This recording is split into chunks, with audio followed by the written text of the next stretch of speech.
Today on Pat's Car Garage, how to install a aftermarket exhaust on the ZJ. So here's what I did. To remove it, my old one was actually really rusty, so I just ended up cutting that off.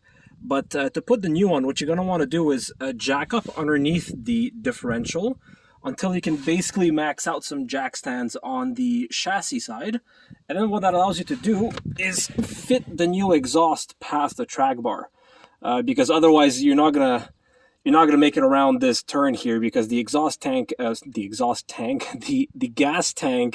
gets in the way and the track bar gets in the way. But if you have the suspension at full droop, and mind you, mine's all stock, so it's not like I've lifted it or anything, you can make this turn. So what I did was I actually started the pipe upside down, and as you feed it through, you can twist it until you get it the whole way. And now, as you can see, it's placed correctly. So now I just have to put the old muffler, because over there I just have the catalytic converter just hanging around.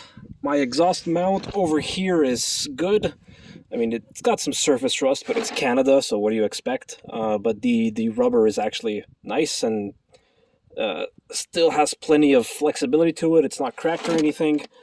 Just keep in mind that the hanger, there's two styles. So there is this like curved one, and I don't know, I guess there's another style that I've heard about. So just make sure when you purchase an aftermarket exhaust, you get the right one. But yeah, once you're at this stage, basically everything else should be pretty straightforward. There's really nothing to it. It's just a couple of clamps and you're done. Just make sure that you cycle the suspension a couple of times to make sure that the track bar misses the exhaust throughout its entire travel. But once that's good and everything is aligned properly, just tighten your clamps, drop the car, and you're ready to go.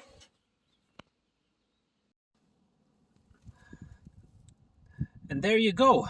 It's all installed. So you have to play around a little bit with like how far the muffler goes and how far like that tailpipe goes, but eventually you get everything lined up and then it's perfect. Doesn't touch anywhere and it's good. I do feel like the stock design for the hangers is a little bit lacking, so I'm thinking of adding another hanger somewhere back there to hold up that end of the exhaust pipe, because the stock one only has two hangers at the very back where the tailpipe ends, and then one on the transmission mount. Can you see it? I think it's not quite visible, but yeah, the one that's on the transmission mount, I don't think, and you see like it does occasionally touch right there, like right now it doesn't touch, but it is very close. So I think a third hanger right over there, just to lift that end up a little bit, is going to be good. And it's going to tuck the muffler up a little bit. Not that it sticks out particularly much, but still, you know, it's a Jeep. Any ground clearance you get is better, right? But yeah, that's pretty much it. I'm not going to make a sound comparison, because even though this is an aftermarket exhaust made by Dynomax, or whatever the heck it was, it sounds exactly the same like the stock muffler.